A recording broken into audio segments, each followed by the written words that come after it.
Nicolò Bassanello, stavamo dicendo, la cosa divertente è che tu sei stato lontano dai campi per un problema alla spalla e di spalla hai fatto punto.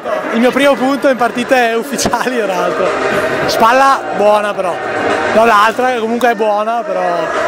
Senti, a parte questo, raggiunto l'obiettivo, non è arrivata la vittoria, però è anche modo per far giocare tutti gli effettivi. Sì, diciamo il nostro obiettivo era passare il turno e non abbiamo pensato che bastavano 2 set, così abbiamo giocato la partita, poi quando sono arrivati i 2 set avevamo passato il turno e abbiamo giocato, e insomma sono entrate anche magari persone che poi giocavano di meno durante l'anno. Io in primis, che è la mia terza o quarta partita ufficiale, perché sono tornato da un mese e mezzo, quindi giocare insomma un 7,5, cioè mi è piaciuto molto, mi sono trovato bene. Il punto di spalla è stata una roba, mi dispiace ovviamente per aver perso, era meglio chiudere subito 3-1 o comunque vincere 3-2, però vabbè, insomma.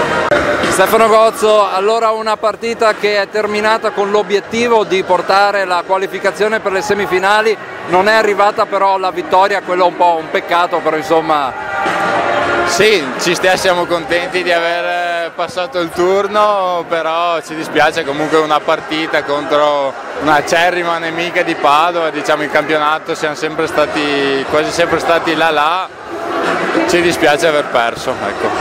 Senti, comunque il tuo ingresso buono, che tipo di gruppo hai vissuto quest'anno? Tu ne hai vissuti diversi qui a Padova. Sì, no, quest'anno mi sono divertito molto, anche perché non ero il più piccolo, non ero quello più bullizzato, scherzo. E no, l'ho vissuta bene, l'entrata di oggi ho avuto sensazioni positive, sono contento per la squadra e tutti, ecco.